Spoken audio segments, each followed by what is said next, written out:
Hi everyone, this is Ate Red and I'm here to give you tamang perspective regarding sa mga iba't ibang mga loan apps. At yung tatalakayin nating loan app today ay isa sa mga, ang dami nang nagre-request actually guys. And maybe because text ng text yung loan app na to, kaya pati ako, na-curious na rin ako. In this video, pag-usapan natin tong si ZRT Credit, na kung pagbabasihan mo lang yung mga screenshots niya, akala mo naman napaka-promising niya guys. But bago kayo mag-download, panoorin nyo na lang yung video na to.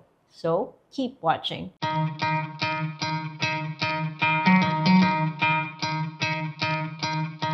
Hello everybody! Welcome back to my channel. It's ulit-ulit. So yun nga guys, yung pag-uusapan natin ay si ZRT Credit.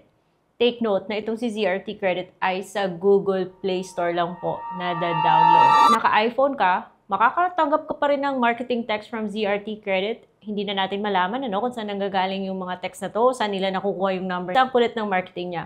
May link pa siya, pero kung i-click mo naman yung link na yon, mapupunta ka sa fake na Skyro app. You might want to check my last video about it. So, andito po yung, meron po tayong link, or ito po yung thumbnail. Pero, today naman, itong si ZRT Credit na nada-download po sa Google Play Store.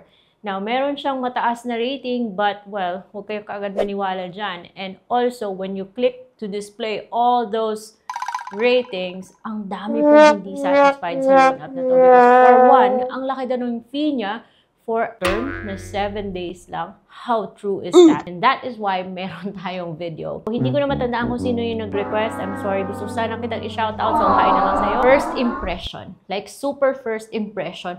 Hayop na loan app to ha. Ayaw pa screenshot, pinahirapan pa ako. When I saw na ayaw yung pa screenshot, sabi ko, hayop siya, walang ya siya. So, dapat worth it ha. Worth it na pinahirapan niya ako. Bago yan. Okay?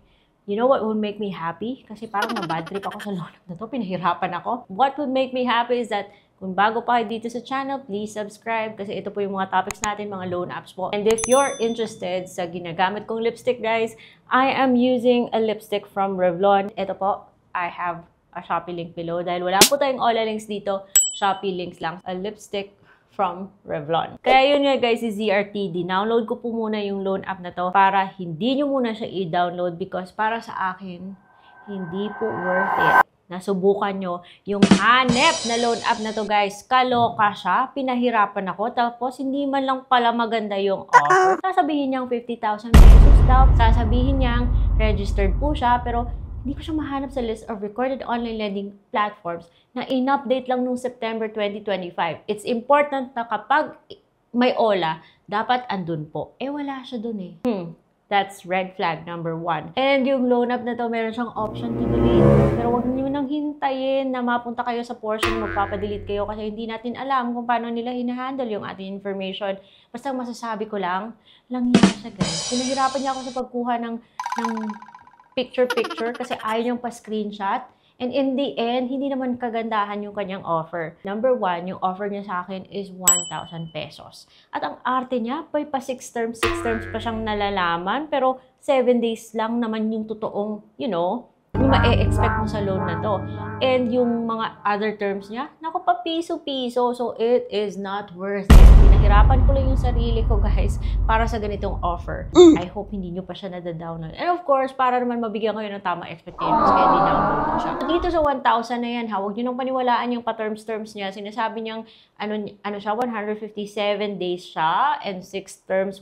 Maniwala kayo dyan. 7 days pa lang, sisingilin niya na kayo ng 1,076. Hindi mo siya buong matatanggap kasi meron siyang service fee na 230. Ayan nakalagay sa baba. Kaya scroll down kayo mga be. Service fee, 230. Kasi kasama na dito yung account management fee, risk management fee. So yung matatanggap mo na lang is 770. Kaya sana hindi nyo pa siya na-download guys because for me, kung ako lang masusunod ha, because this is just my opinion, it's based on my personal experience, which my personal experience sa this loan app is langka talaga siya guys, nakakairita.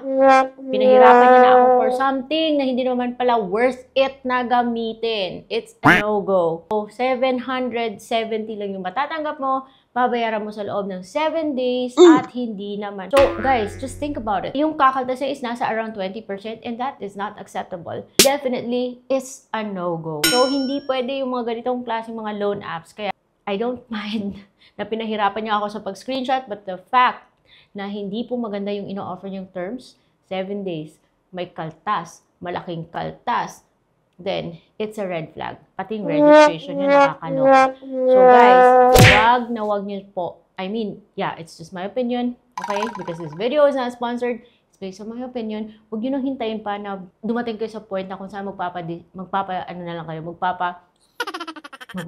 na lang kayo. So, hindi ko tinake yung loan, of course. Hindi ko kinlik yung withdraw money dahil ayoko sa ganitong mga loan apps. So, other than that, guys, this loan app will also ask for disbursement channels like your bank and e-wallet. So, kung nagdadalawang isip kayo sa isang loan app, naku, huwag nyo nang ibigay yung mga information nyo.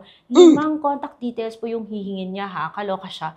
And, may mga optional information pa siya, including Facebook, o payag ba kayo nun? At may mga kahit na sabihin mong unemployed ka, hihingin yung information like your main source of income. May mga willing to seek stable job pa siyang nalalaman. At yung mga state of debt burden. So, ang OA niya talaga, guys, for a loan na hindi naman masyadong maganda yung offer. Pag pinicturean mo yung ID mo, nakaka-capture niya kaagad yung mga details. Kasi siguro ayaw yung pa-screenshot, ano? Kasi nabubuking natin yung kanyang mga yung kanyang kababalaghan. Driving license po yung binigay ko, pinicturean ko, na-capture niyo yung pong details, but kung wala kayong driver license, you can also submit your UMID, your SSS, PRC, Postal ID, National ID, both physical or electronic, GSIS, and PhilHealth, but for me, it's not worth it. Hindi niyo deserve yung mga personal information nyo, guys.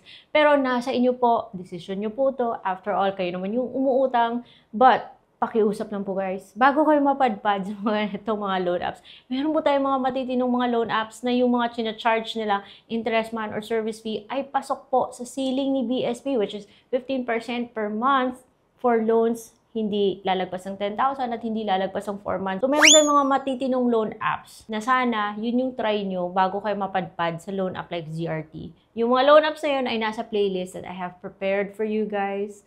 And hindi ko sila pinopromote, but I've tried them. And so far, naging okay yung experience ko sa mga loan apps na to. Anyways, guys, so that's it. ZRT is no-go talaga para sa akin. Hindi uubra yung mga ganitong mga loan app. Hindi na ako nag-attempt na i-withdraw yung money, guys, because ayoko sa mga loan apps na ang laki pong kinakaltas. So I hope meron kayo natutunan sa video na to. And if you haven't yet, please subscribe. Hit that bell notification button.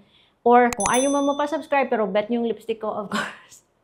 Meron po tayong Shopee links dyan. Meron tayong tag products para hindi na kayo mahirapan sa paghanap. So, see you on my next vlog. Bye-bye!